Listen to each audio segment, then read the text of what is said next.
கர்நாடக மாநிலத்தின் வரலாற்று சிறப்புமிக்க நகரமான கோலாரில் பெங்களூருக்கு 80 கிலோமீட்டர் தொலைவில் அமைந்துள்ள கோலாரம்ம கோவில் திராவிட கட்டிடக்கலையும் பக்தியின் மரபையும் வெளிப்படுத்தும் ஒரு சிறந்த நினைவு சின்னமாக விளங்குகிறது. 1000 ஆண்டுகளுக்கு மேலான இந்த கோவில் 9ஆம் நூற்றாண்டில் நோலம்பா அரசர்களால் கட்டப்பட்டு பின்னர் சோழர்களால் மேம்படுத்தப்பட்டிருக்கிறது. இது சிக்கலான கலை மற்றும் ஆன்மீக முக்கியத்துவத்தின் அடையாளமாகும். கோவிலின் நுழைவு வாயில் சிறந்த சிற்பக்கலையை வெளிப்படுத்தும் கிரானைட் கல்லால் செய்யப்பட்ட அழகான ஜன்னல் அமைப்புகளாலும் கதவுகளாலும் அலங்கரிக்கப்பட்டுள்ளது.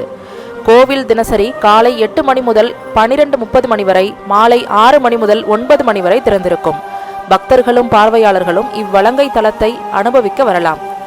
கோவிலின் முக்கிய தெய்வமாக மகிஷாசுர மர்தினி மக்களால் கோலாரம்மா என அன்புடன் அழைக்கப்படுகிறாள். மைசூரின் அரச குடும்பம் இந்த கோவிலுக்கு அடிக்கடி வந்து தேவியின் ஆசையை பெற்றனர். கோவிலின் திராவிட விமானம், கட்டிடக்கலை மற்றும் கல்லால் செய்யப்பட்ட சிக்கலான சிற்பங்கள், கன்னடம் மற்றும் தமிழால் எழுதப்பட்ட 1012ஆம் ஆண்டின் கல்வெட்டுகள் ஆகியவை அதன் வரலாற்று பெருமையை வெளிப்படுத்துகின்றன. கோவிலின் ஒரு தனிச்சிறப்பு நுழைவு மண்டபம் ஆகும்.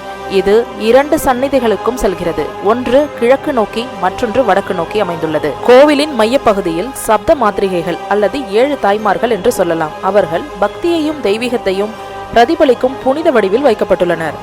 கோவிலின் மற்றொன்று மிரட்டலான சிறப்பு கர்ப்ப கிரகமாகும்.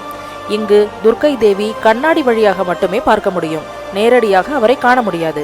இந்த தனித்துவமான வடிவமைப்பு கோவிலின் மர்மத்தையும் ஆன்மீக ஆழத்தையும் உயர்த்துகின்றது. கோவிலின் உள்ளே உள்ள சிலைகள் அச்சமூட்டும் அழகுடன் அமைக்கப்பட்டுள்ளன. தேவி பல்லுடன், விரிந்த கண்களுடன் மற்றும் மண்டை ஓடுகளால் சூழப்பட்ட தோற்றத்தில் காணப்படுகிறார். மற்றொரு முக்கியமான தெய்வமாக செல்லம்மா அல்லது தேல் தெய்வம் என்று சொல்கிறார்கள். இந்த மிகப்பெரிய சிலை சுவரை நோக்கி வைக்கப்பட்டுள்ளது. இதன் தோற்றம் பக்தர்கள் அச்சமூட்டும் என்பதால் இதனை இப்படியே வைக்கப்பட்டதாக கூறப்படுகிறது. செல்லம்மா சிலையின் அடியில் சிறிய பெட்டியில் தேல் உருவங்கள் வைக்கப்பட்டுள்ளன.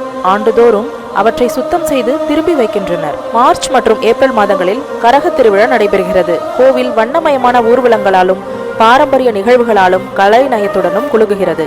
இந்த கோவில் ஆன்மீக சக்தி, வரலாற்று முக்கியத்துவம் மற்றும் மர்மத்தால் மிக்க ஒரு மறக்க முடியாத அனுபவத்தை வழங்கும்.